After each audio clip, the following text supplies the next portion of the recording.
vertus de notre âme fabriquent la qualité de notre vie. Comment les vertus de notre âme fabriquent la qualité de notre vie.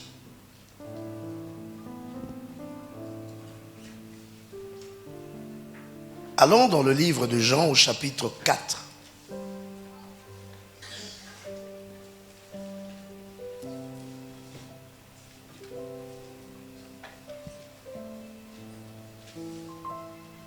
Jean chapitre 4.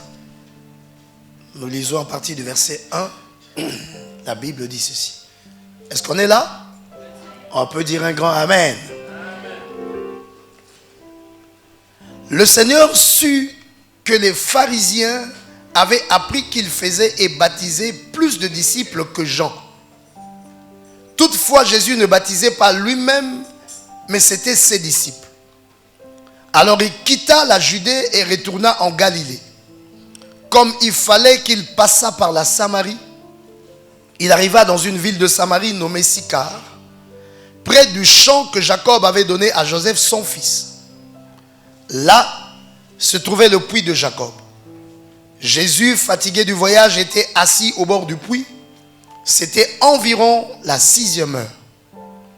Une femme de Samarie vint puiser de l'eau. Et Jésus lui dit, « Donne-moi à boire. » Car ses disciples étaient allés à la ville pour acheter des vivres. La femme samaritaine lui dit, « Comment toi qui es juif, me demandes-tu à boire à moi qui suis une femme samaritaine? » Les Juifs en effet n'ont pas de relation avec les Samaritains. Jésus lui répondit, « Si tu connaissais le don de Dieu, et qui est celui qui te dit, donne-moi à boire, tu lui aurais toi-même demandé à boire, il t'aurait donné de l'eau vive. » Seigneur, lui dit la femme, tu n'as rien pour puiser, et le puits est profond. D'où aurais-tu donc cette eau vive? Es-tu plus grand que notre père Jacob, qui nous a donné ce puits, et qui en a bu lui-même, ainsi que ses fils et ses troupeaux? Jésus lui répondit, quiconque boit de cette eau aura encore soif. Mais celui qui boira de l'eau que je lui donnerai n'aura jamais soif. Et l'eau que je lui donnerai deviendra en lui une source d'eau qui jaillira jusque dans la vie éternelle. La femme lui dit, Seigneur, donne-moi cette eau afin que je n'ai plus soif et que je ne vienne plus puiser ici. Va, lui dit Jésus, appelle ton mari et viens ici. La femme répondit, je n'ai point de mari. Jésus lui dit, tu as eu raison de dire, je n'ai point de mari. Car tu as eu 5 maris et celui que tu as maintenant n'est pas ton mari. En cela tu as dit vrai. Seigneur, lui dit la femme, je vois que tu es prophète. Nos pères ont adoré sur cette montagne et vous dites que le lieu où il faut adorer est à Jérusalem. Femme, lui dit Jésus, crois-moi, l'heure vient où ce ne sera ni sur cette montagne ni à Jérusalem que vous adorerez le Père. Vous adorez ce que vous ne connaissez pas. Nous adorons ce que nous connaissons car le salut vient des Juifs. Mais l'heure vient, et elle est déjà venue, où les vrais adorateurs adoreront le Père en esprit et en vérité, car ce sont des adorateurs que le Père demande. Dieu est esprit, et il faut que ceux qui l'adorent en esprit et en vérité. La femme lui dit, je sais que le Messie doit venir, celui qu'on appelle Christ. Quand il sera venu, il nous annoncera toutes choses. Jésus lui dit, je le suis, moi qui te parle. Acclamons très fort la parole du Seigneur.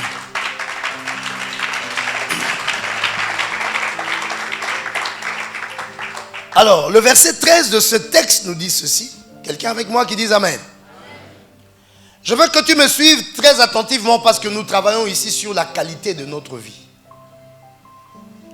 Nous pleurons beaucoup sur ce qui nous arrive. Nous pleurons beaucoup par rapport à la qualité de la vie que nous menons. Nous aspirons tous à une vie meilleure, mais des fois, notre vie n'est pas à l'image de ce que nous attendions. Et je veux, par cet enseignement, te donner certaines pistes qui te permettront de travailler la qualité de ta vie.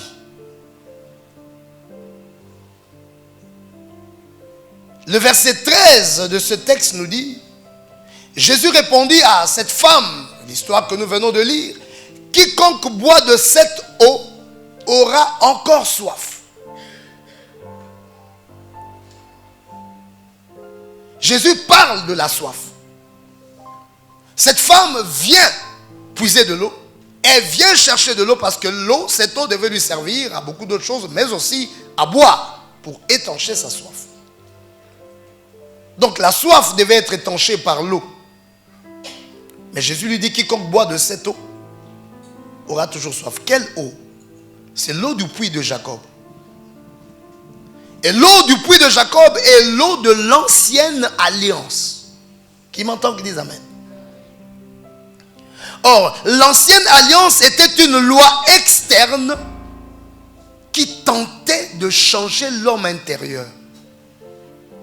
C'est-à-dire, l'homme a péché, il s'est retrouvé dans une situation privée de gloire, et Dieu amène une loi qui n'est pas à l'intérieur de l'homme, mais qui est à l'extérieur de l'homme, que l'homme devait lire, que l'homme devait consulter pour tenter de changer sa personnalité. Qui m'entend qui dit amen?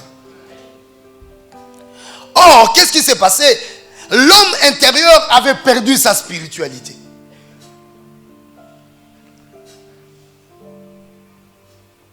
Alors que la loi, elle est spirituelle. Comment quelqu'un qui n'a plus de spiritualité peut intégrer en lui ce qui est spirituel? La loi était spirituelle, l'homme n'était plus spirituel. Alors l'homme se retrouve dans l'incapacité d'intégrer en lui la loi. Il pouvait donc lire la loi sans que la loi ne puisse faire un travail efficace au-dedans de lui. Alléluia. Et c'était ça, les lacunes de la première alliance. Et c'est pour cela l'homme pouvait lire la loi et il était incapable d'appliquer la loi parce que son être ne pouvait pas fusionner avec cette loi. Son être n'avait pas la capacité d'appliquer ce qui lui était dit. Et l'apôtre Paul l'exprime en ces termes. Le bien que je sais, je ne le fais pas. Le mal que je ne devais pas faire, je me retrouve en train de le faire. Il y a une double loi qui agit en moi. Et il crie, qui me délivrera? Et il finit par dire, gloire au Seigneur Jésus-Christ. Alléluia. Donc je sais le bien que je dois faire, mais je me retrouve incapable de le faire. Je sais le mal que je ne dois pas faire, mais je me retrouve, je suis en train de faire ce mal. Et chaque jour, je passe ma vie dans des repentances et dans des confessions, mais je n'ai pas la force de m'en sortir de ces choses qui s'attachent tellement à moi, parce qu'en fait, mon être a perdu sa spiritualité et la loi est extérieure à ma personne. Je lis cette loi, je veux me conformer à cette loi, mais mon être ne peut pas, mon être n'arrive pas.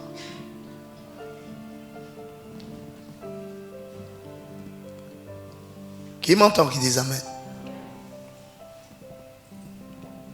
Alors, l'être intérieur s'est retrouvé dans des soifs.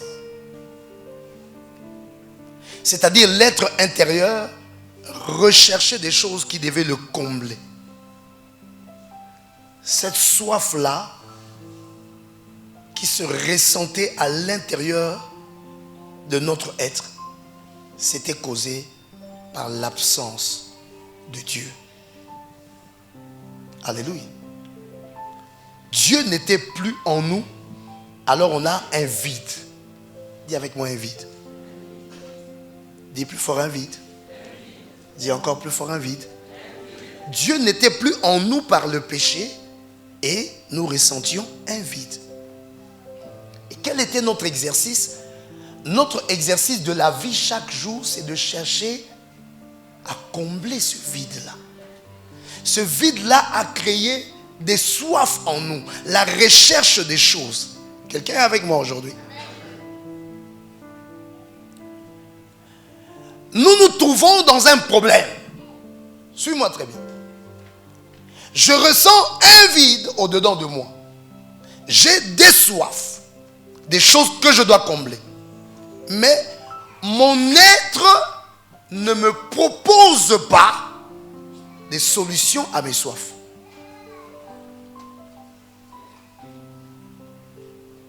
Je veux que tu me suives très attentivement. Nous travaillons sur la qualité de notre vie. Et si tu me comprends ce matin, quelque chose peut changer dans ta vie. Le vide est en moi. Ça m'a créé des soifs. Je cherche à combler ces vides, mais mon être, moi-même, mon être ne me propose pas des choses pour combler ce vide.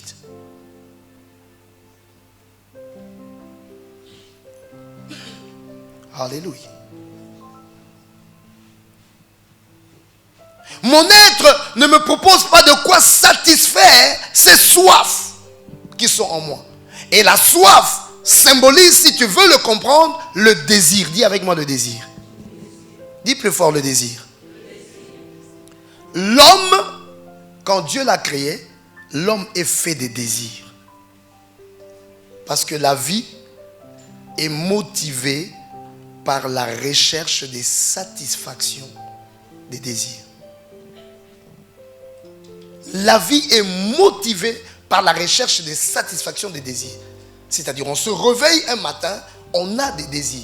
On marche, on a des désirs. Là où tu es assis, tu as des désirs. Tu as des choses que tu veux faire. Tu as des choses que tu veux réaliser. Tu as des choses que tu veux obtenir. La vie n'est faite que de ça. Dieu nous a mis dans cet enclos-là. Nous avons des désirs et nous sommes guidés dans notre vie à la recherche, la satisfaction de ces désirs-là. Qui m'entend qui dit Amen? Le désir de vivre, le désir d'être ou encore de devenir, le désir d'avoir ou de posséder, le désir de pouvoir ou de réussir. On a le désir de vivre. Qui veut vivre? Qui veut vivre qui lève sa main qui dise Amen? Qui veut vivre qui lève sa main qui dise Amen? On a ce désir-là. J'ai le désir de vivre. Le désir d'être et de devenir. Qui a une vision de sa personne et qui travaille pour qu'il devienne cette personne. Il y a ce désir-là, le désir d'être et le désir de devenir. Il y a le désir d'avoir, le désir de posséder. Qui a envie d'avoir quelque chose? Alléluia. C'est ça qui motive notre vie. Le désir de pouvoir. Qui veut se sentir capable de faire quelque chose? Qui veut réussir quelque chose? Lève un peu ta main. Alléluia. Donc, nous ne sommes faits que de ça. Et chaque jour, chaque matin, notre réflexion, nos actions sont guidées par ça. C'est ça que tu recherches dans ta vie. C'est ce désir-là que tu recherches. C'est ça qui fait ta vie. Donc, Dieu nous a mis dans ça. Et c'est lui qui nous dit, fais de l'Éternel tes délices, il te donnera ce que ton cœur désire. Il sait que notre cœur a des désirs. Quand quelqu'un n'a plus de désir dans son cœur, il n'est plus un homme. La vie est faite des désirs. La vie est motivée par des désirs. Et c'est ça que ce texte de la femme samaritaine représente ici par la soif. Et quand on a un désir, le désir doit être comblé. Si le désir n'est pas comblé, ça crée la tristesse. Vaut mieux ne pas avoir un désir qu'en avoir et ne pas le satisfaire. Or, Dieu nous crée avec des désirs. Impossible de vivre sans désir. Nous les avons, les désirs. Le désir de vivre, le désir d'être, le désir d'avoir, le désir de pouvoir. Et c'est ça nos soifs. Chaque jour, nous nous réveillons, nous sentons quelque chose qui se recherche en nous. Ou cherche quelque chose que l'on cherche dans notre cœur. Ce sont nos désirs. Et Dieu lui-même veut satisfaire ces désirs. Il ne les a pas créés en nous pour que nous mourions de ça. Il les a créés avec des choses qui doivent les satisfaire. Qui m'entend, qui dit Amen? Et donc la femme samaritaine avait des soifs. Comprends-moi, mon frère, ma soeur, que c'est la satisfaction ou l'insatisfaction de nos désirs qui commande les émotions supérieure de notre vie. Je répète, c'est la satisfaction ou l'insatisfaction de nos désirs qui commande les émotions supérieures de notre être. C'est-à-dire, on se sent bien ou on se sent mal selon que nos désirs sont oui ou non satisfaits.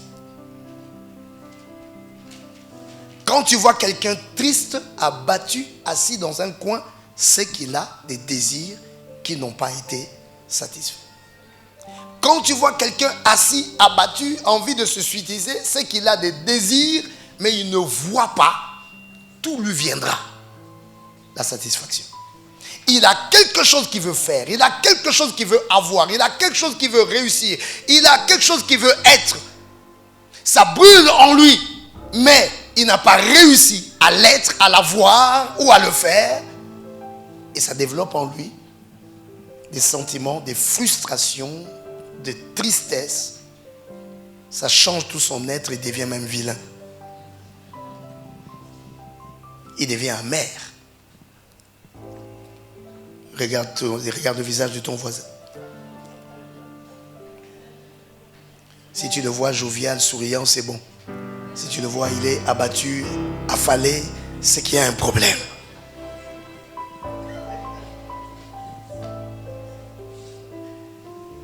Mais je vais te parler aujourd'hui comment les vertus de notre âme fabriquent la qualité de notre vie.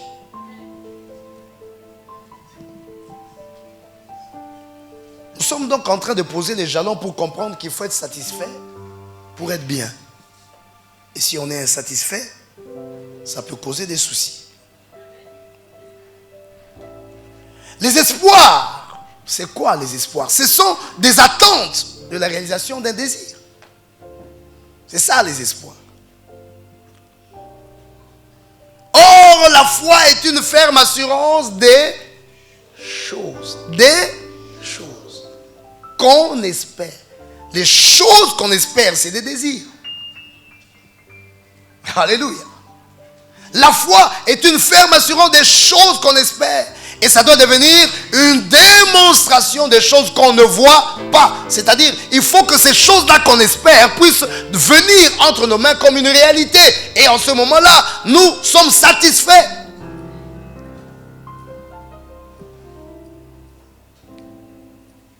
Quelqu'un m'écoute aujourd'hui? Donc les espoirs sont en fait des attentes de la réalisation des désirs. Et là où il y avait le problème de l'homme, c'est là que Jésus a choisi de croiser l'homme. C'est où? Au puits. Le gros problème de l'homme, c'est le puits. Où aller trouver ce qu'il faut pour satisfaire sa soif. Et là, Jésus vient croiser la femme. Alors, je vais faire l'exercice aujourd'hui de répondre à 2 questions. Et les réponses à ces 2 questions vont t'aider à travailler la qualité de ta vie. La première question, désir oui, mais quel désir? Désir oui, mais quel désir? Nous avons des désirs. Dieu nous crée avec des désirs. Oui, mais quel désir? Tu as des désirs, je suis d'accord, mais quel désir?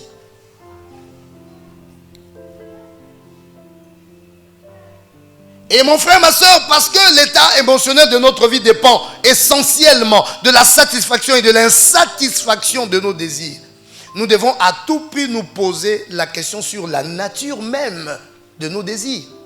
Quelle est la nature de mes désirs? Parce que le problème peut être là. Le problème peut en fait être que le désir, je peux développer des désirs pour lesquels il n'existe pas des solutions. Alors là, je suis perdu. Quelqu'un me suit?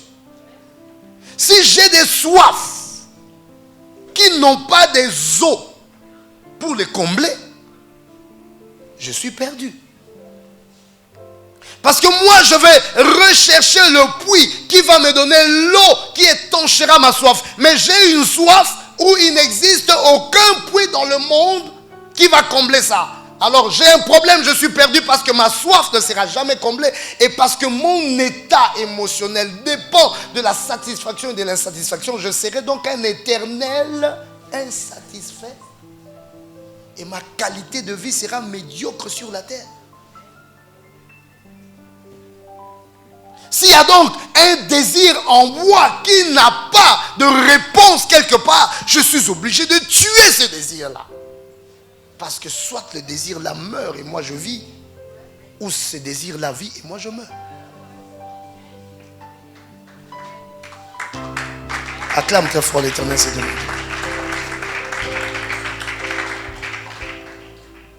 nos problèmes, mes bien-aimés, peuvent avoir comme source la nature de nos désirs.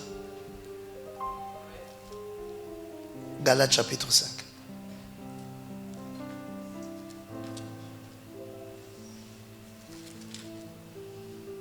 Et parce que je n'ai qu'une seule vie, si je suis convaincu que cette chose-là que je ressens en moi, que je veux satisfaire, n'a pas une solution quelque part, il faut que je tue ça très vite.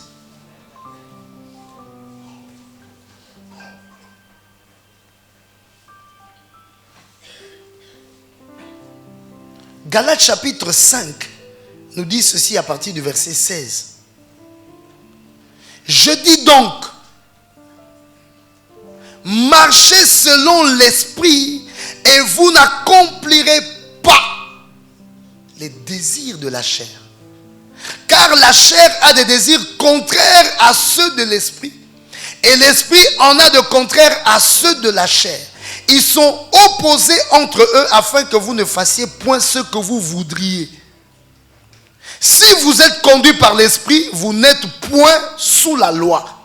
Or, les œuvres de la chair sont manifestes. Ce sont l'impudicité, l'impureté, la dissolution, l'idolâtrie, la magie, les inimitiés, les querelles, les jalousies, les animosités, les disputes, les divisions, les sectes, l'envie, l'ivrognerie, les excès de table et les choses semblables. Je vous dis d'avance, comme je l'ai déjà dit, que ceux qui commettent de telles choses n'hériteront point le royaume de Dieu.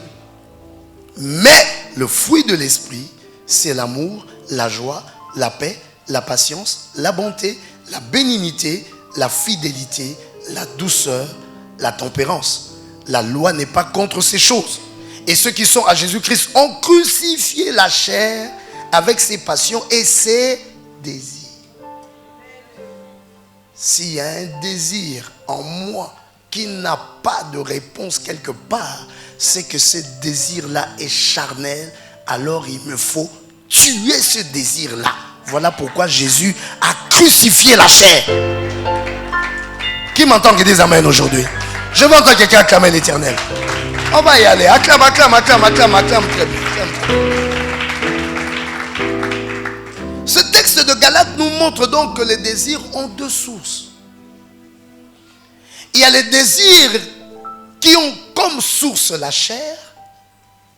Et il y a des désirs qui ont comme source l'esprit. Et on nous montre que ces deux types de désirs sont contraires.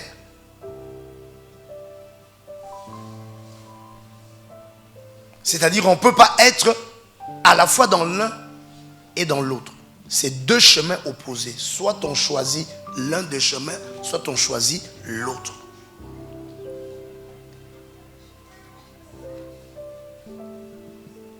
Alors les désirs de la chair nous ramènent à quoi? À la loi. Quelqu'un me suit aujourd'hui? Le verset 18 nous le dit dans Galates 5. Si vous êtes conduits par l'esprit, vous n'êtes point sous la loi. En d'autres termes, si vous n'êtes pas conduit par l'esprit, vous êtes encore sous la loi. Or, la loi le puits de Jacob. Nous venons de le définir. C'est un vide qui est en toi et tu es en train de rechercher quelque chose à l'extérieur de ton être qui doit venir combler le vide qui est au-dedans de toi, parce que toi-même, tu n'as aucune ressource dans ton être pour créer la satisfaction de ta vie. Quelqu'un a compris ce que j'ai dit? Alléluia. La première alliance, la loi était à l'extérieur. L'homme n'avait qu'un vide. Il n'a plus Dieu au-dedans de lui. Il a un vide. Il doit rechercher à combler ce vide-là par quelque chose d'extérieur. Tu me comprends?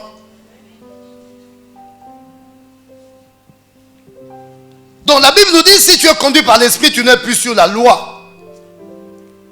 Ça veut dire que ton état, ta qualité de vie, ton état émotionnel ne dépend pas du vide que tu recherches, que tu ressens et que tu vas chercher à combler. Mais quand tu es dans les désirs de la chair, l'Esprit de Dieu n'est pas en toi, tes vides crient. Ce qui résonne en toi, c'est le vide. C'est le manque de tout qui est en toi, qui est en train de parler. Et tu vas tomber dans un piège, c'est commencer à accuser le monde. Parce que tu es en train de rechercher partout ce qui va venir combler ton vide et que tu ne trouves pas. Tu commences à accuser le monde. Le monde me prive de ceci. Le monde ne veut pas me donner ça. Le monde c'est cela. Tu regardes, tu verras en tout le monde la sorcellerie. Il y a quelqu'un qui me suit? En tout le monde tu verras la sorcellerie. En tout le monde tu verras la méchanceté. Parce que tu es en train de chercher quelque chose, mais que tu ne trouves pas. Mais je te dis qu'il n'y a personne qui va te le donner, cette chose que tu cherches. Parce qu'il n'existe pas de réponse à ce désir-là. C'est un désir qui est fabriqué par la chair. Donc ça n'a pas été au commencement.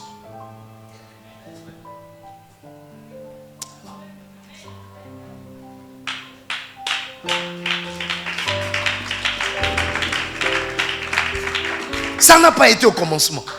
Au commencement était la parole. La parole a fabriqué ces choses. La parole a fabriqué des désirs avec des réponses. Ce que toi tu ressens là, ça n'a pas été au commencement. Il n'y a pas de réponse à ça. Donc tu vas chercher ça. Tu vas insulter le monde entier. Ce n'est pas le monde qui te prive de ça. Il n'y a pas de réponse à ça. Personne n'a ça entre ses mains. Moi non plus, je n'en ai pas. Je vais te décevoir parce que ce que tu veux avoir là, je n'en ai pas. Ce que tu veux que je te donne là, je n'en ai pas parce que ça n'existe pas.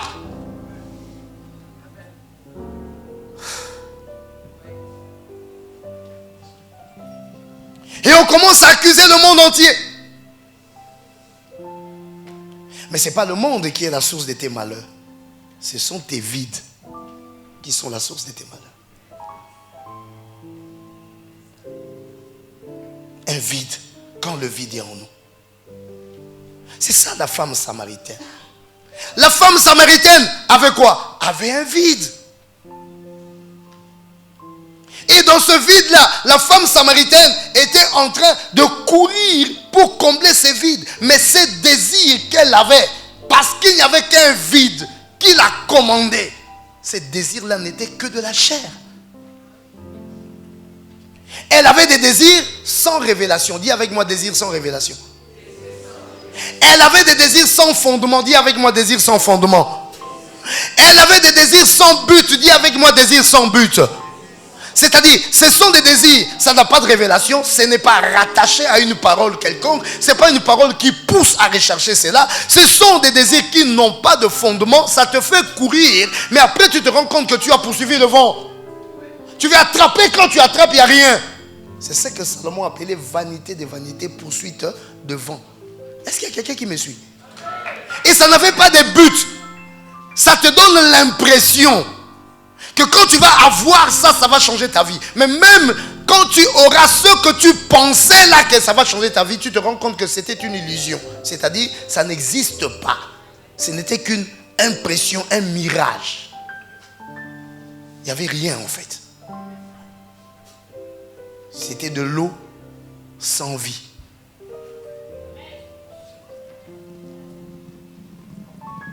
poursuis devant. Et c'est là que mes bien-aimés, nous acquérons des choses et nous nous rendons compte que ce n'était pas ça. Et on cherche encore, c'est pas ça. Et on cherche encore, ce n'est pas ça. Et on commence à accuser les choses. Ça c'est mauvais, ça c'est mauvais, ça c'est mauvais. Tu vas finir la vie à déclarer que tout est mauvais, alors que Dieu, quand il créait tout, il disait que c'était bon. Acclame Jésus si tu m'entends.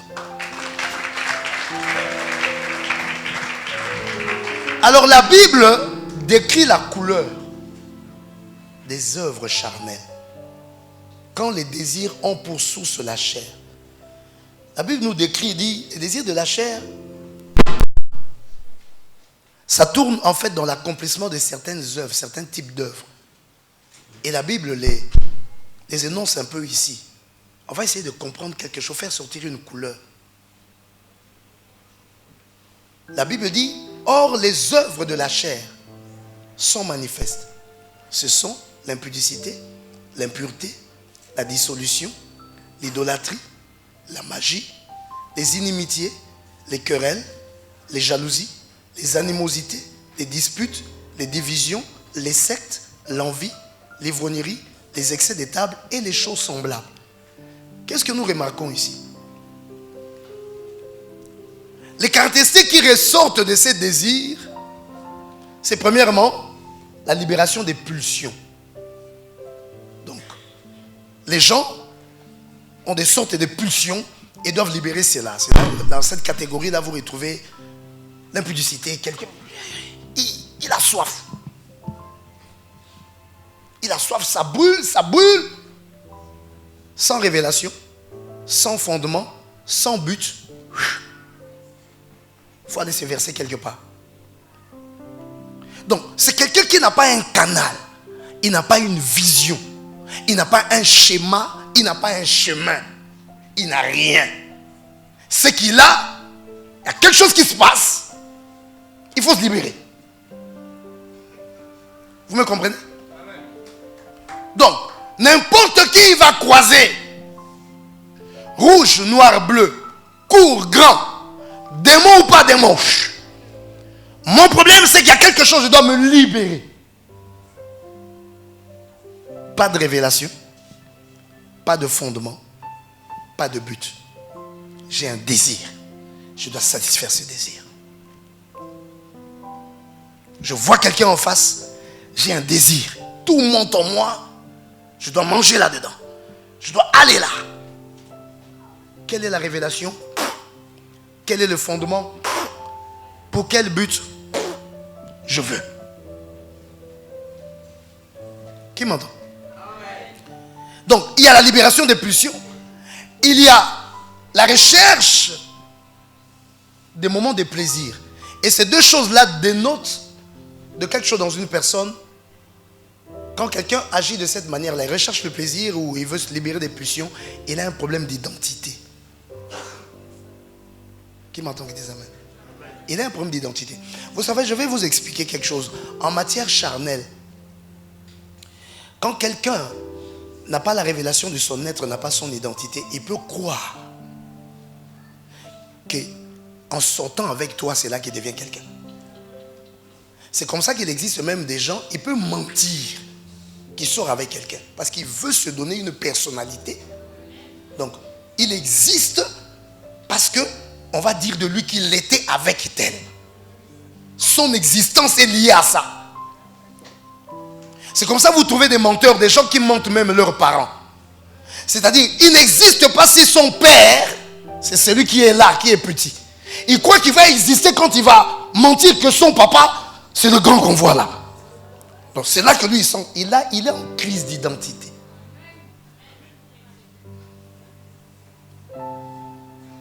Le problème, ce n'est pas le monde, le problème, c'est lui. Au-dedans de lui, il y a un vide identitaire.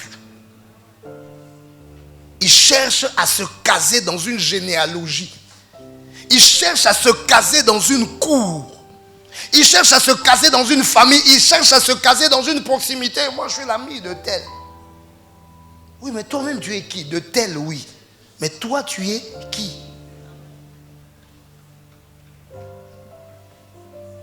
Qui m'entend qui dit amen? Et ce sont des gens qui sont conduits par ça. La libération des pulsions, la recherche de certains moments de plaisir. La recherche d'une identité, ce n'est pas seulement lié à quelqu'un qui est pauvre. Même un riche peut ne pas savoir qui il est. Et il croit que c'est son argent qui le fait. Voilà pourquoi quand il va entrer quelque part, il ne va pas donner son nom, je m'appelle tel, mais il va donner la couleur de ses billets. Il y a des femmes qui souffrent dans des maisons, il épouse un homme riche, mais cet homme-là ne sait pas lui donner de l'amour. L'homme croit que la femme est là parce qu'il lui donne l'argent. Et qu'est-ce qu'il va commencer à faire dans sa vie? C'est donner de l'argent à cette femme-là. Quand il voit la femme-là se fâcher, il part, il amène une voiture. Et il marchande la présence de la femme dans la maison, ne sachant pas qu'il est en train de se fabriquer une véritable tristesse, car cette femme-là ne l'aimera jamais. Pas parce qu'elle n'est pas capable d'aimer, mais parce que ce que tu lui donnes est un frein à l'amour.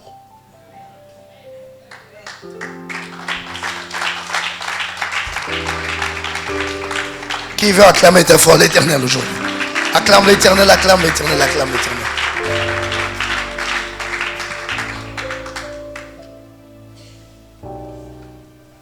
Quand un homme n'est que dans les pulsions et que ce qui est important pour lui c'est la beauté de sa femme, c'est parti pour les malheurs dans le couple.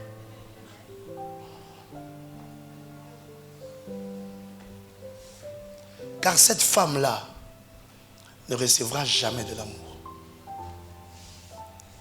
Mais cette femme-là servira seulement à façonner l'identité du mari. Il se sent grand parce qu'il a une belle femme. C'est ma femme, c'est ma femme, c'est ma femme. Et ça va développer en lui des instincts diaboliques de possessivité au point qu'il va devenir jaloux à un niveau où il te fermera les portes de ta vie, prétendant qu'il t'aime. Mais ça, ce n'est pas de l'amour, ce sont des pulsions sataniques qui va pourrir votre couple. Je vais entendre quelqu'un dire très fort amen. Vous aurez des sérieux problèmes dans votre couple. Vous allez vous demander ça vient d'où? Vous parlez du diable, ça vient de ton vide. Tu as un vide identitaire, tu veux t'identifier à la femme et tu veux la ligoter parce que sans elle, toi, tu n'existes pas.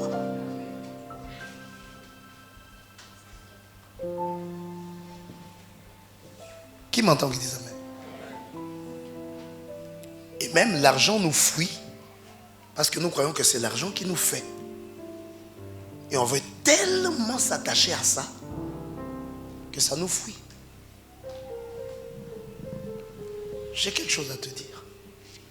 Donc, mes bien-aimés, nous voyons dans ces choses les caractéristiques, les couleurs de ces désirs. C'est la libération des pulsions, c'est chercher des moments de plaisir, c'est un moment là et tout ça. Et puis, on dirait qu'on se bat pour quelque chose, on n'est pas sûr. Et quand vous voyez des choses qui sont décrites ici, écoutez, je vais vous les relire rapidement. On a parlé d'impudicité, d'impureté, dissolution, idolâtrie, la magie. Quelqu'un va faire la magie si il ne croit pas que par lui-même, il a une prophétie qui va se réaliser. C'est le vide qui pousse les gens à la magie. Je sens que je n'ai rien, je sens que je suis vide, je sens que je ne peux rien. Alors il y a quelque chose qui peut m'amener des pouvoirs. Ce que je vais réussir, ça ne sera pas par moi, mais ça sera par des pouvoirs que je vais aller prendre à l'extérieur. Agite ta main comme ça si tu me suis. Donc, les gens sont à la recherche de quelque chose. Et c'est ça qui motive les gens. Quand vous voyez les gens circuler là, bouger, et vont à gauche, à droite, en fait, les gens sont en train de chercher. Et ils ont l'impression que ce que lui, il doit avoir, ça se trouve là où toi, tu es assis.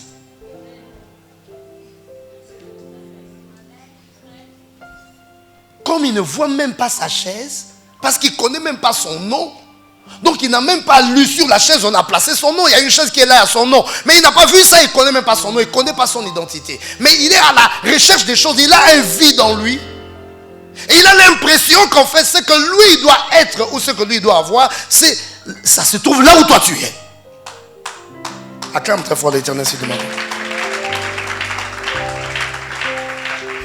Conclusion, bagarre. Et c'est la litanie de toutes ces choses que vous voyez qui suivent là.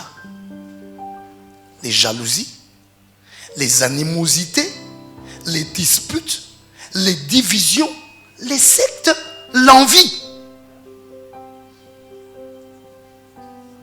Qui me suit? Moi, je ne me reconnais pas. Je suis rien dedans de moi, j'ai un vide, il n'y a rien, absolument rien en moi. Mais il y a des désirs. Ma chérie est en train de parler, ma chérie est en train de dire que je dois avoir l'argent, je dois être riche. Je dois être riche, mais je serai riche comment? Parce que dedans de moi, je ne trouve pas la ressource que je vais prendre. Alors j'ai l'impression que la richesse là, c'est le costume que toi tu as porté là. C'est ça là. Alors il faut que je te déshabille. Alors moi je deviens jaloux de toi. Comment toi tu as ça, moi j'ai pas ça.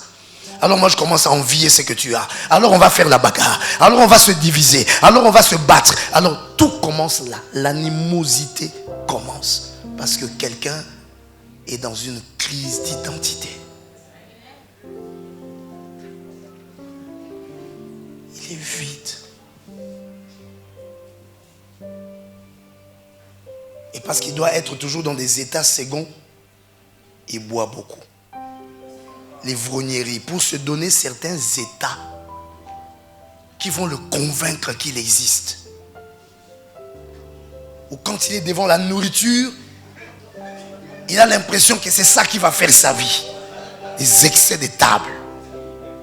Il mange sans révélation, sans fondement et sans but.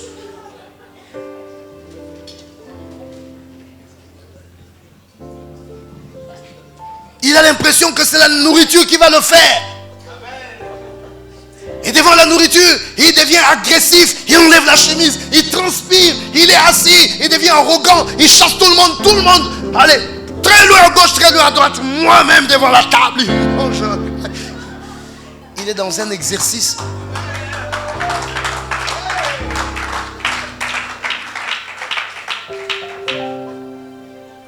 Il mange sans révélation,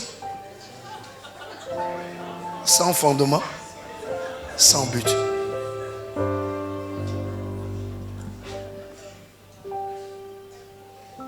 Dans toutes ces choses, l'ivrognerie, les excès des tables. C'est ça la couleur de ces choses-là. Donc ça vise quoi? Les pulsions, le plaisir d'un moment. Et puis on cherche quelque chose et puis on se bat. On est là. Il y a quoi? Il y a des problèmes d'identité. Il y a le problème d'une place qu'on veut trouver. Il y a des problèmes de consolation. On veut se consoler parce qu'on n'a pas le véritable. Il faut porter même un petit faux. Il y a des gens qui se fabriquent une vie pour faire croire simplement aux gens qu'ils sont heureux.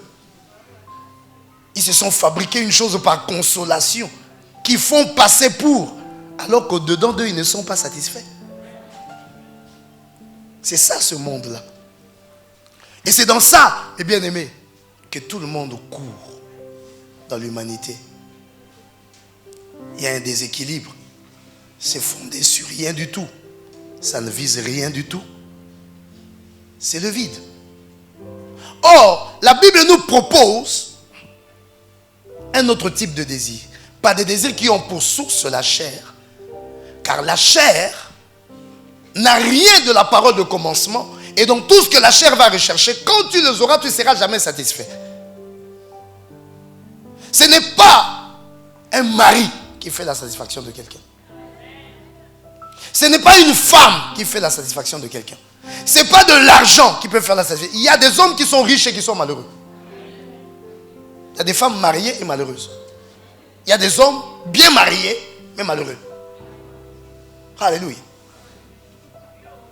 Il y a des gens qui ont des maisons mais qui sont malheureux. Ce n'est pas tout ça qui fait le bonheur, qui fait la satisfaction. Ça ne commence pas là-bas. Ça commence ailleurs. Si le fondement est faux, tout ce qui est au-dessus là, c'est du faux. Et ça va se renverser. Qui m'entend qui dit amen? Je vais entendre quelqu'un dire très fort amen. Donc, tous les désirs qui sont les désirs de la chair, parce que ça n'a pas été à la parole du commencement, ça n'a pas de satisfaction. Tout ce que l'on va toucher, ça sera des semblants des choses, mais qui vont, nous allons nous rendre compte dans le temps que c'était une illusion. Et ça crée davantage la tristesse. Des gens deviennent de plus en plus tristes et malheureux quand ils constatent que là où ils avaient voulu s'agripper, c'était quelque chose de fragile qui se casse. Mais quand on a l'esprit, il y a la deuxième nature des désirs, c'est des désirs qui ont pour source l'esprit. Quand on a l'esprit, qu'est-ce qui se passe? L'esprit a été au commencement. L'esprit a créé des désirs et il a créé des choses qui comblent ces désirs-là. Quand l'esprit vient en toi, tes désirs sont maintenant basés sur des choses qui existent et que l'esprit lui-même emmènera vers toi. Qui m'entend et dit amen aujourd'hui? Acclame très fort l'Éternel si tu m'entends. Alors, ces désirs-là qui viennent de l'esprit sont basés sur quelque chose qu'on appelle le fruit de l'esprit. Quand l'esprit est en toi, l'esprit produit des fruits. Suis-moi très bien, on va basculer dans quelque chose de très important. Quand l'esprit est en toi, l'esprit produit un fruit. L'esprit est comme une sémence en toi et qui développe de toi un fruit. Ce fruit-là est composé de l'amour, de la joie, la paix, la patience, la bonté, la bénignité, la fidélité, la douceur et la tempérance. Quelqu'un est là avec moi? Or, l'esprit fait quoi? L'esprit accomplit la loi. La loi est accomplie en Jésus. La loi est accomplie par l'esprit. Quand quelqu'un a l'esprit en lui, il n'a plus le vide. Quand quelqu'un a l'esprit en lui, il a reçu la révélation, il a reçu les fondements, il a reçu les buts. Il sait ce qu'il fait. Il sait sur quoi il se base pour le faire et il sait pourquoi il le fait. Il y a quelque chose qui te motive, qui te guide. Et cette chose-là va te guider à retirer réellement vers toi ce qui va te satisfaire. Et je vais t'expliquer le mécanisme très rapidement. Tu es là avec moi? Donc il ne s'agit pas de rechercher une loi qui est à l'extérieur, mais de faire jaillir une loi qui vit dans notre intérieur. On ne cherche plus une loi extérieure, mais on fait jaillir la loi qui est dans notre être intérieur. Parce que quand l'esprit vient en nous, la loi est en nous. Qui me suit? Et si l'esprit est en nous, la loi est en nous, donc nous ne sommes pas vides, nous sommes remplis. Tu me suis? Nos désirs doivent donc avoir comme source l'esprit. L'esprit doit habiter en nous et commander tous nos désirs. Alors nos désirs seront des désirs susceptibles d'être comblés. C'est-à-dire satisfaits. Car celui qui en est l'auteur, c'est celui aussi qui les accomplit. Et c'est pourquoi il est écrit, je le répète encore, fais de l'Éternel tes délices, il te donnera ce que ton cœur désire. Tu fais de l'Éternel tes délices, c'est-à-dire tu fais habiter Dieu en toi. Dieu devient ton plaisir, Dieu devient ta joie, Dieu devient tout pour toi, il est avec toi et tu verras tout ce qu'il y a dans ton cœur, trouvera une révélation, un fondement et un but et ça va exister. Parce que c'est un désir qui est créé par la parole et dont les solutions sont dans la parole. Qui m'entend, qui dit amen? Encore plus fort, amen.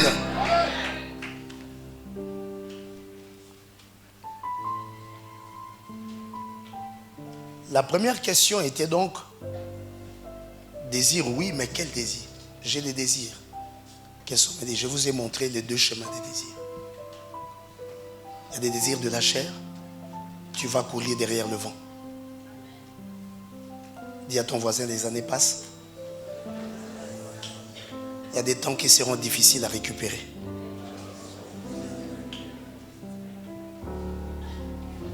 Et il y a des désirs de l'esprit.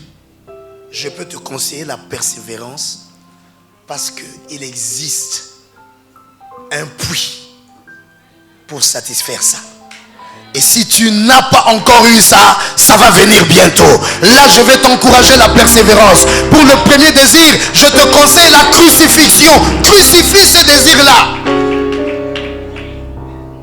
Quand tu rentres ce soir, dis, toi désir là, j'ai constaté que toi tu n'as ni révélation, ni fondement, ni but. Je sais que je vais courir partout pour chercher à te combler. Je ne trouverai rien pour te combler. Allez, crucifier. Au nom de Jésus, je te tue.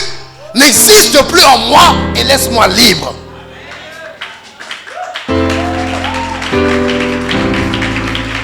Sinon, il va embrouiller tes émotions chaque jour. Chaque jour, tu seras nerveux, attristé. Les gens te saluent, les gens te font même un compliment. Ah, laissez-moi. Oh. Qu'est-ce qui se passe en toi? Ah, tu es bien habillé aujourd'hui. Bien habillé de quoi? Parce que hier, là, je n'étais pas habillé. Bien habillé. Hey. Bonjour, mon frère. Bonjour, tu me connais? Ah. Comment tu as un esprit pharaonique comme ça? Alléluia. Mais quand vous voyez les gens être dans leurs humeurs, dans leurs problèmes, dans ça, dedans, il y a quelque chose.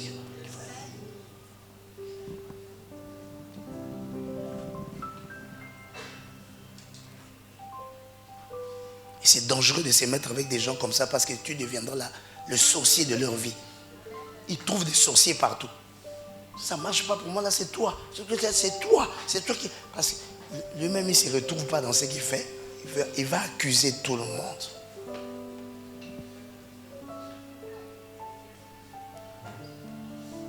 Deuxième question. Dis avec moi, deuxième question. Comment et par quoi combler mes désirs? Comment et par quoi? Je tue les désirs de la chair. J'ai des désirs de l'esprit. Maintenant, écoutez ce qui se passe par rapport aux désirs. Les désirs sont comblés par des plaisirs. Suis-moi très bien. Ne coupe pas au milieu. Il ne faut jamais manger des repas sans aller jusqu'au dessert. Ça peut te causer la constipation. Les desserts, les digestifs, les cafés, ça aide aussi à digérer. Il y a des gens qui prennent des repas. Au milieu, il a coupé. Si tu coupes là, tu vas mourir. Les désirs sont comblés par des plaisirs. Et suis-moi. Et les plaisirs viennent soit d'un acte, soit une nouvelle, soit un fait qui répond à ce que tu voulais, à ce que tu attendais, à ce que tu aimes. Il y a un fait, il y a un acte, il y a une nouvelle, il y a quelque chose qui vient. Ça cause le plaisir parce que ça vient répondre à ce que tu attendais. Parce que ça t'apporte ce que tu voulais, parce que ça t'amène ce que tu aimes. Et ça, c'est le plaisir. Mais, dis avec moi, mais, un plaisir, ça peut avoir trois caractères.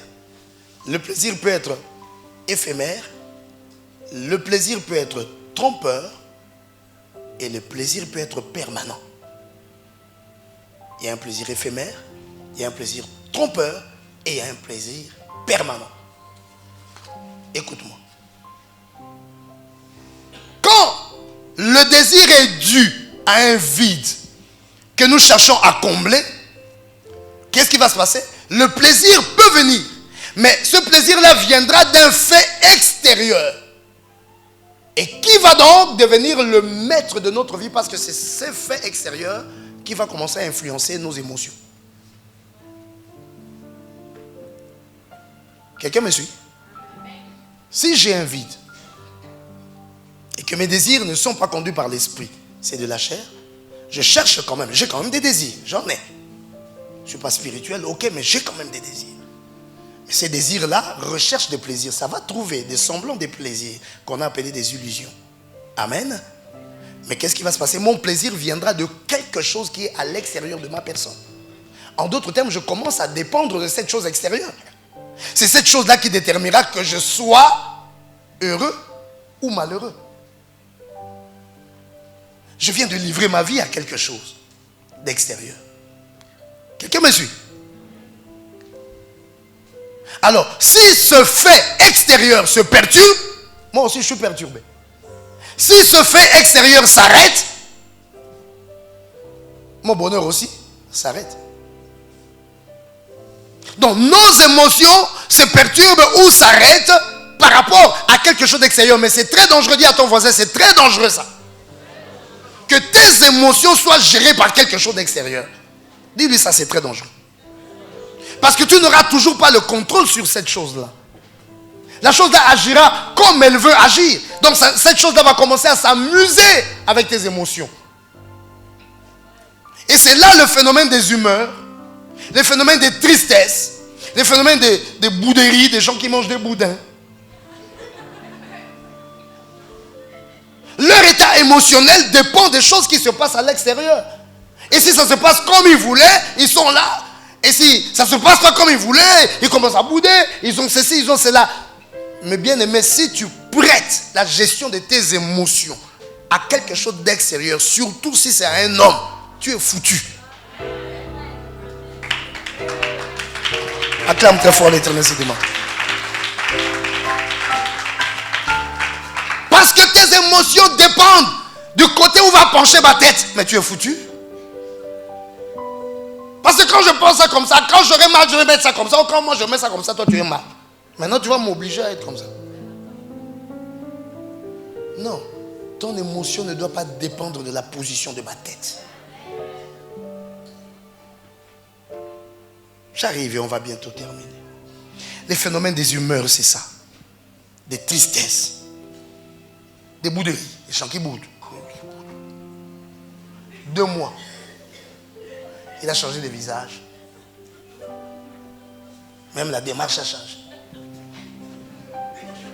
Parce qu'il boude. Gonfler les joues.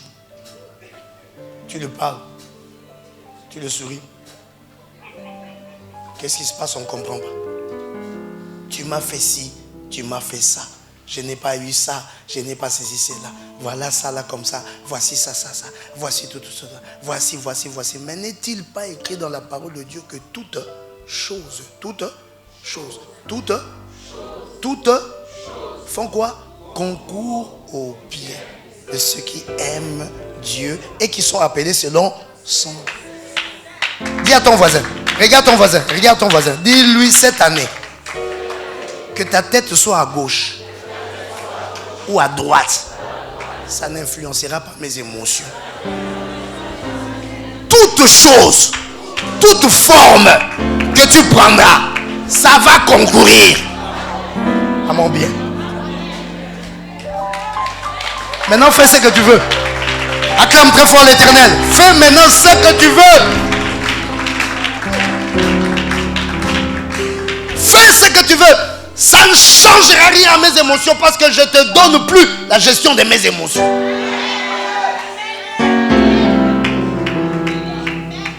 Qui m'entend qui dit amen? Les gens qui attendent les choses de l'extérieur, ce sont ces gens-là qui attendent les actes des autres. Mais leur vie, ça ne dépend plus d'eux-mêmes. Ça dépend de ce que l'autre va faire, mais il va te faire souffrir. Ta vie va commencer à devenir instable comme des circonstances. Tu dépends de la crise, tu dépends du gouvernement, tu dépends de l'humeur du chef, Non. Ça, c'est des calculs trop compliqués, tu vas mourir trop vite. Tu rentres à la maison, tu trouves le mari fâché. Tu mets la louange. Tu célèbres l'Éternel. Alléluia.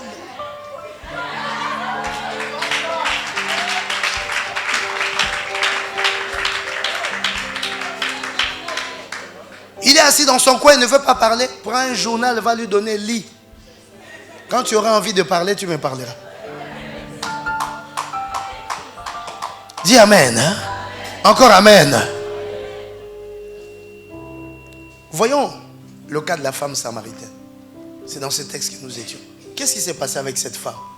Mais cette femme, parce qu'elle avait un vide, elle recherchait quelque chose d'extérieur qui allait la combler.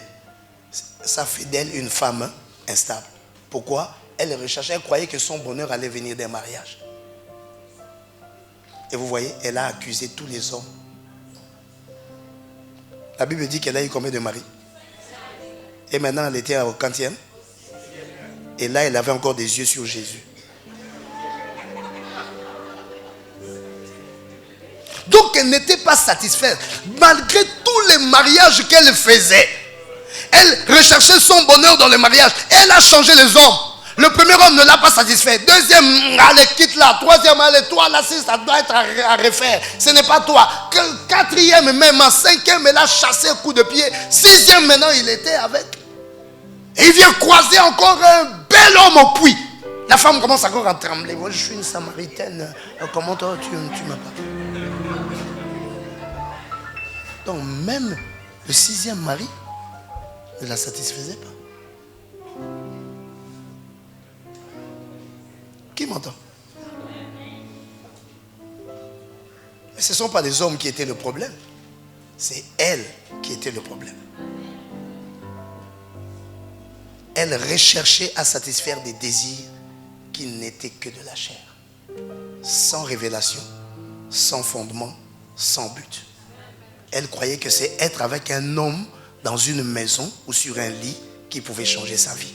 Quand elle se rend compte que c'est de la désillusion, elle change un autre en accusant celui-là. Elle change encore en accusant. Alors que ce n'est pas ça qui devait combler sa vie. Qui lève sa main et qui dit Amen? Amen. Ma soeur, toi qui t'acharnes à tout prix, à cause de vouloir s'acharner, moi Dieu, le mari, tu vas épouser un démon. Laisse l'Esprit de Dieu te conduire selon la révélation, dans le fondement et dans un but que le ciel a tracé. Qui m'entend, qui dise Amen aujourd'hui. Acclame très fort l'Éternel. Ce que tu vois avec tes yeux là, ce n'est pas ça la réalité. Le mal avec les choses que l'on voit avec les yeux, c'est que tu peux te rendre compte à 2 secondes avant ta mort que c'était une erreur totale. La femme s'est trompée 6 fois. 6 fois. Combien de fois? Combien de fois? 6 fois. Elle s'est rendue compte que ce n'était pas ça. Ce n'était pas le bon. Et Jésus lui a dit, tu as raison. Amène-moi ton mari. Je n'ai pas de mari. En cela, tu as dit vrai. Parce que même celui que tu as là n'est pas ton mari. Tu l'as fabriqué par tes désirs de la chair. Il n'y a pas de révélation, il n'y a pas de fondement, il n'y a pas de but dans cette affaire-là. Et... tu as vu quelqu'un avec une veste? Moi, c'est lui. Oh, un gars. Il est grisonnant. Il est... Oh, yo, yo, yo, yo. Oh, yo, yo, yo. Oh, yo, yo. Ces gens-là qu'on appelle des gars et des go, c'est des dangereux.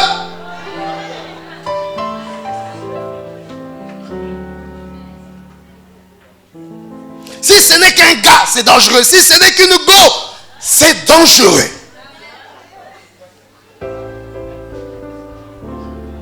Pire encore si c'est un mec.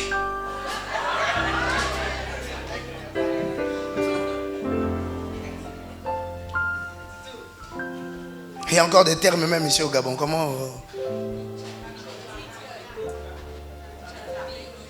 petite. Donc toi tu es dans la révélation des choses petites. La petite. Tu vas prendre quelqu'un. Ça c'est quelqu'un qui est sans révélation. Pour qu'on l'appelle petite, c'est qu'elle est sans révélation. Énerve-toi désormais si quelqu'un t'appelle petite.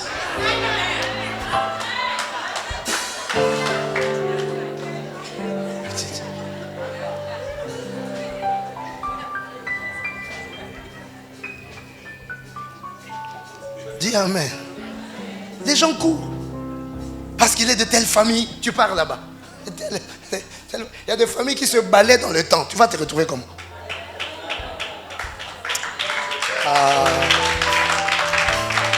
Je vais entendre quelqu'un dire Amen aujourd'hui. Il y a des familles, tu vas prendre une femme parce qu'il est de la famille. Il y a des familles où on te gère ta femme et ta vie.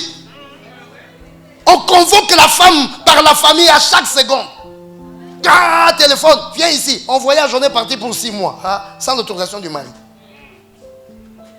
On t'appelle quand ils sont déjà au Japon. Allô, on est arrivé, ça fait 3 jours. Hein? arrêter. Si tu n'es pas toi-même, si tu n'as pas quelque chose en toi, demande à Dieu de t'enlever. On va te balloter comme ça. Qui me suit? Donc cette femme, elle était dans des instabilités. Nous sommes nous-mêmes les premières sources de nos tristesses, de nos instabilités et de nos déséquilibres. Nous-mêmes d'abord. Tape comme ça, dis moi-même d'abord. En tout cas, Dieu ne nous a pas appelés dans ce monde pour qu'on retourne en allant accuser les autres. Que c'est elle qui m'a fait ça, c'est elle. Non, non, non. Dis moi-même. C'est pourquoi l'évangile est un miroir pour nous regarder nous-mêmes en face, pas pour regarder l'autre, pour nous regarder nous-mêmes. Dis, je me regarde moi-même. Dis, ce qui m'arrive, je suis moi-même responsable. Et moi-même, je peux corriger ces erreurs-là. Tape comme ça, dis moi-même. Dis encore plus fort, moi-même. Arrête les sorciers, laisse les sorciers de côté, dis d'abord moi-même. Parce que si les sorciers ont réussi à te lier, c'est qu'il y avait aussi quelque chose de toi qui leur a permis qu'ils puissent mettre la main sur toi. Parce qu'en réalité, nous ne savons pas ce que nous poursuivons par rapport au vide. Nous remplaçons des vides par des choses extérieures et qui ne peuvent nous combler. Donc ça, c'est l'exemple des plaisirs qui sont des plaisirs éphémères. La femme, premier mariage, deuxième. Mais il y a des plaisirs, je dis encore, qui sont trompeurs. Ça trompe. Nous avons l'exemple du fils de David, Amnon. Je dis rapidement, dans 2 Samuel.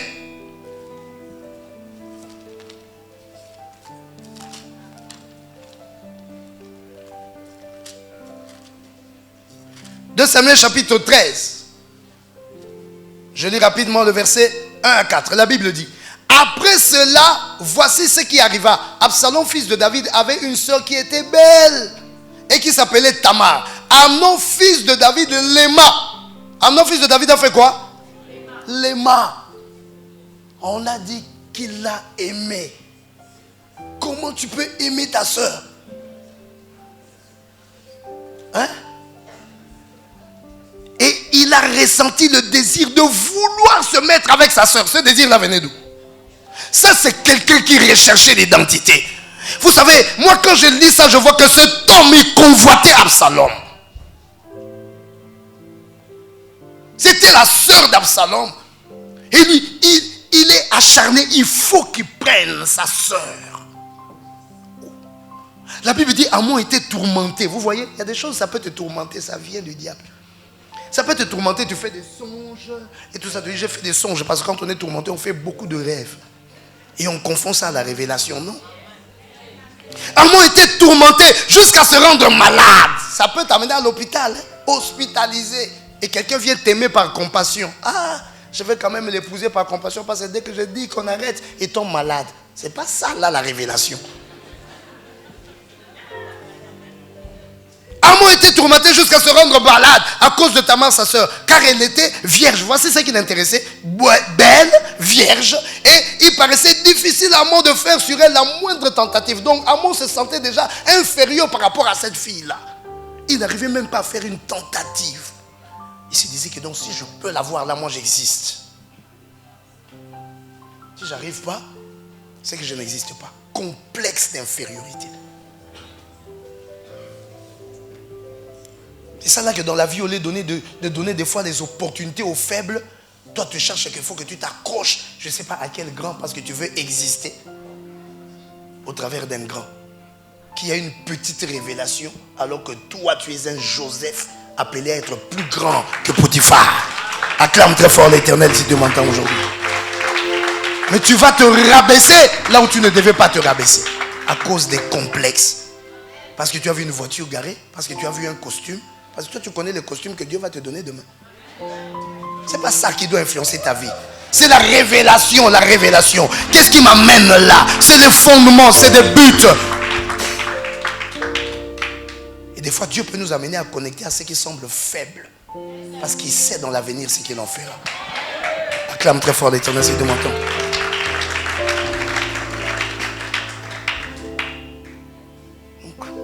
Il a manifesté ça. Et la Bible dit, on va plus loin, au verset 12. Elle lui répondit, non mon frère, ne me déshonore pas, car on n'agit point ainsi en Israël. Ne commets pas cette infamie. Où irai-je, moi, avec ma honte? Et toi, tu seras nommé que tu seras plutôt comme l'un des infâmes en Israël. Maintenant, je te prie, parle au roi. Il ne s'opposera pas à ce que je sois à toi. Mais il ne voulut pas l'écouter. Il lui fit violence, la déshonora et coucha avec elle. Puis Amon eut pour elle une forte aversion, plus forte que n'avait été son amour. Et il lui dit, lève-toi, va-t'en.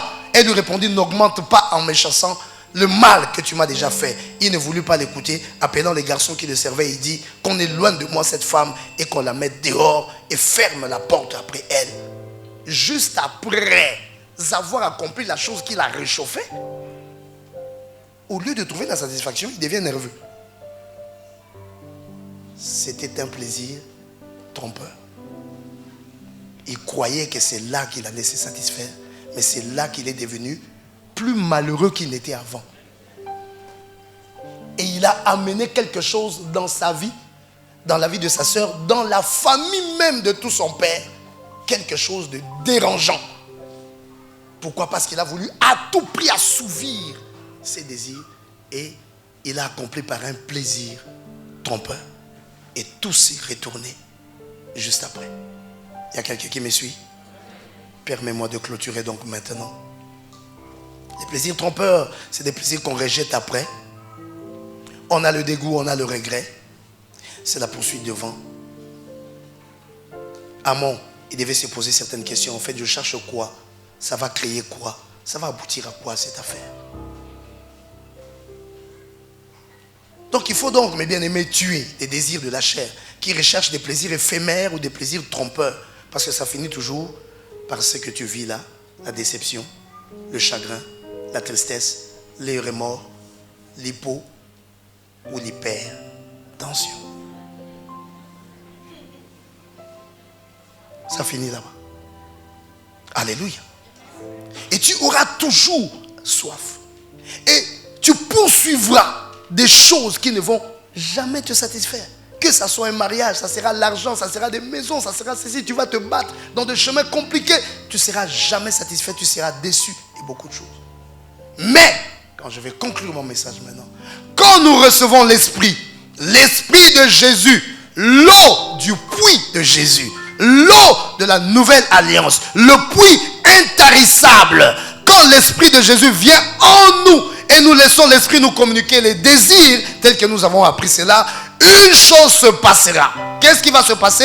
Un fruit poussera en nous. Et ce fruit-là, nous avons vu, ça contiendra quoi? L'amour, la joie, la paix, la patience, la bonté, la bénignité, la fidélité, la douceur et la tempérance. Nous ne chercherons plus les choses car elles habitent en nous.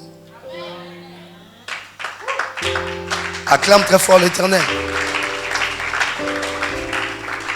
Tu ne vas plus rechercher l'amour car l'amour habite en toi. Tu ne vas plus rechercher la joie car la joie habite en toi. Tu ne vas plus chercher la paix car la paix habite en toi. Toutes ces choses-là habitent en toi. Laisse-moi te donner le tout dernier paragraphe. Et c'est de cette eau que Jésus parle. Il dit, je te donnerai de l'eau vive.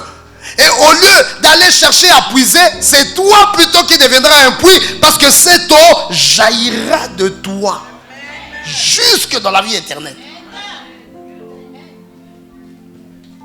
Au lieu d'aller chercher les choses là seront en toi. L'amour doit d'abord vivre en toi. La joie vivre en toi. Ces choses doivent être en toi. Et je vais te donner le dernier paragraphe. C'est pourquoi Jésus dit, Actes chapitre 20 verset 35, il y a plus de plaisir à donner qu'à recevoir. Au lieu d'attendre de recevoir, sois dans la position de quelqu'un qui a pour donner. J'ai de l'amour, je vais donner de l'amour. J'ai de la joie, je vais donner de la joie. J'ai la paix en moi, je te communique ma paix. Shalom. Salut celui qui est à côté de toi, dis-lui shalom. Que la paix de Dieu soit avec toi. Alléluia. Moi aussi j'ai mes problèmes, mais mes problèmes ne me perturbent pas. Parce que j'ai une dose de paix qui engloutisse mes problèmes. Dis avec moi, j'ai une dose de paix qui inhibe mes problèmes. Donc je ne sens pas mes problèmes parce que la paix est tellement grande en moi que mes problèmes ne peuvent pas se faire sentir.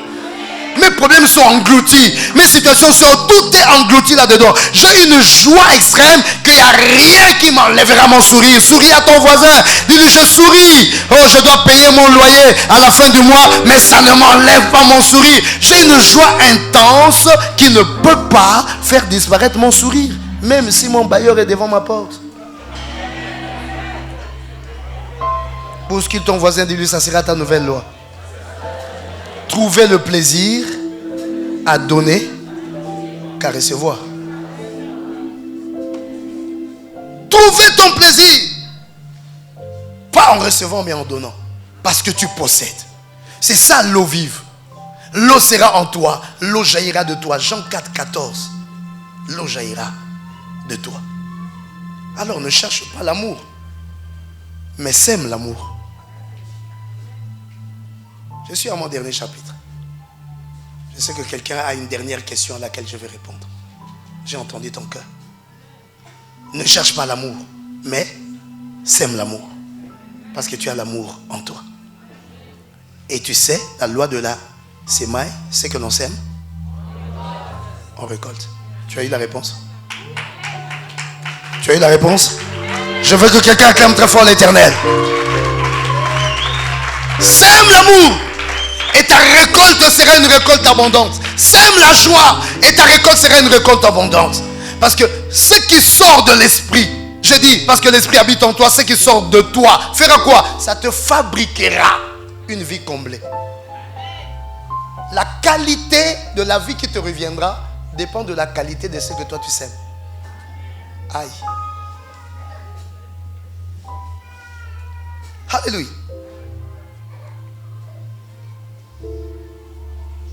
Donc, tu n'auras plus les choses parce que tu les manques. J'ai toujours dit, mes bien-aimés, que le ciel a refusé la pluie au désert. Pas parce que le ciel est méchant, mais parce que le désert n'a pas d'eau pour donner au ciel, pour que le ciel lui renvoie la pluie. Qui a suivi? Le ciel a refusé la pluie au désert,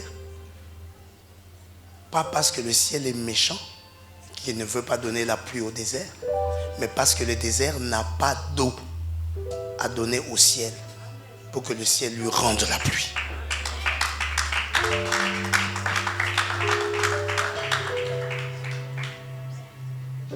Je suis en train de terminer. Les choses, tu ne vas donc pas chercher à les avoir ou les chercher parce que tu les manques, mais tu vas plutôt récolter la transformation de ce que tu as sémé. C'est le mystère de la côte d'Adam. Adam a donné sa côte. C'est avec la côte qu'on lui a créé l'aide semblable qui lui manquait. On n'a transformé que la côte. S'il n'avait pas donné la côte, il n'aurait jamais eu d'aide semblable.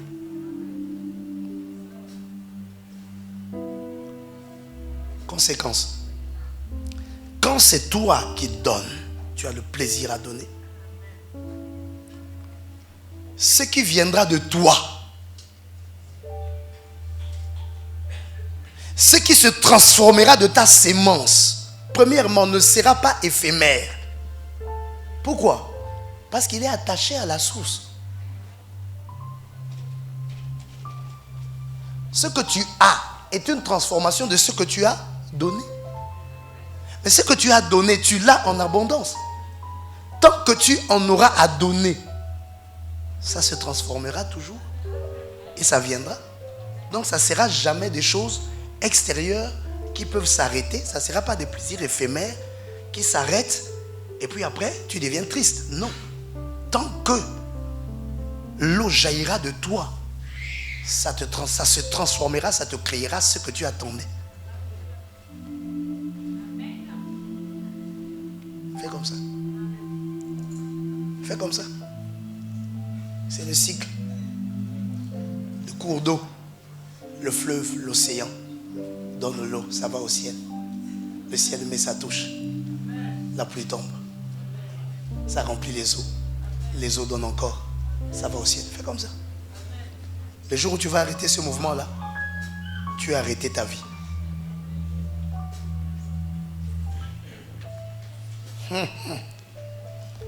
Alléluia. Donc ça ne sera pas éphémère, parce que ça sera attaché à la source. Et la source c'est toi. Ça ne dépend pas de ce que les gens vont faire. Ça dépend de moi. Tant que je donnerai de l'amour, je recevrai de l'amour transformé. Ça reviendra vers moi. Alléluia. Je ne dépends plus de l'extérieur, mais de moi-même et de mon Dieu qui habite en moi et qui me donne ces flots d'amour, de joie, de paix. Alléluia. C'est là en moi. Moi, je suis connecté à lui. Ta tête à gauche ou à droite, ça m'importe peu. Deuxième chose, ça ne sera pas trompeur. Pourquoi?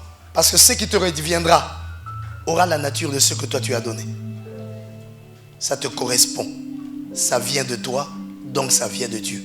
C'est pourquoi Adam avait dit, voici cette fois-ci, celle qui est os de mes os, chair de ma chair.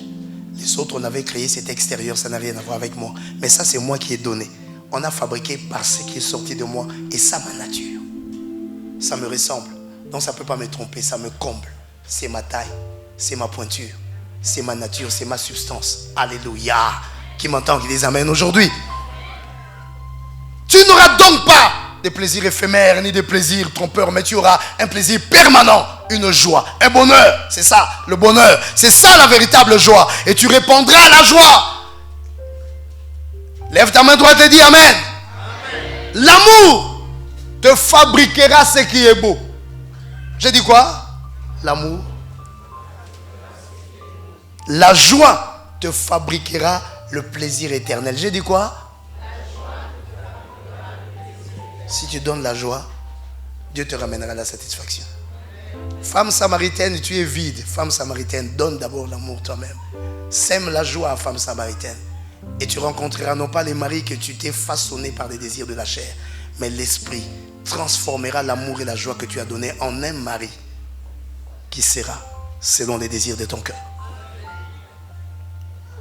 La paix fabrique la stabilité. Dis avec moi, la paix fabrique la stabilité. Celui qui sème la paix, il récoltera la stabilité. Tu es instable parce que toi-même, tu ne sèmes pas la paix. Tu es source de troubles. La patience fabrique ce qui est durable. Dis-le avec moi. La patience fabrique ce qui est durable. C'est ta patience qui fera que tu obtiennes des choses qui durent. Des choses qui demeurent, qui restent, qui sont solides. Si tu n'es pas patient, tu n'auras que des petits phénomènes qui se brisent rapidement. La bonté fabrique l'opportunité. Dis-le avec moi. La bonté fabrique l'opportunité. Parce que tu es bon, ta bonté là, ça va aller te créer des opportunités. Tu auras des portes ouvertes dans ta vie parce que toi-même déjà, tu es bon. Alors, je vais entendre au moins quelqu'un acclamer l'Éternel.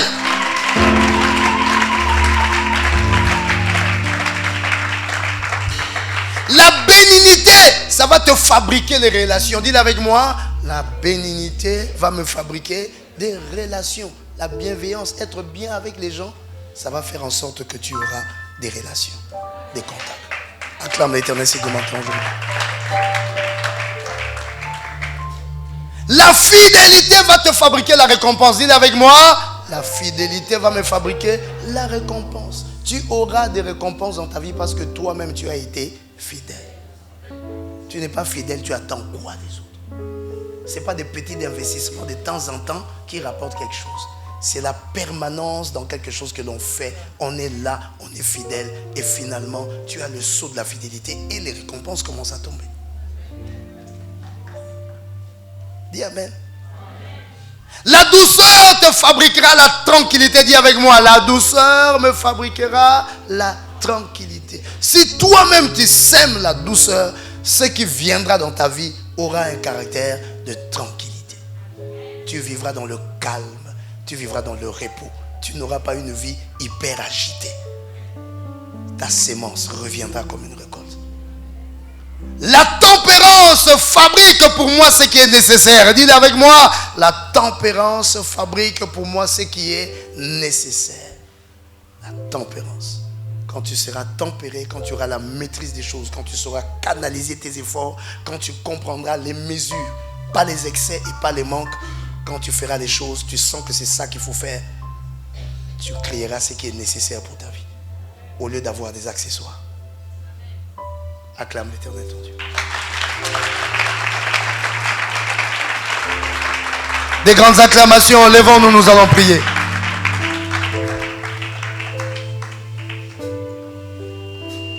Les vertus de notre âme, comment les vertus de notre âme fabriquent la qualité de notre vie. Adorons l'Éternel.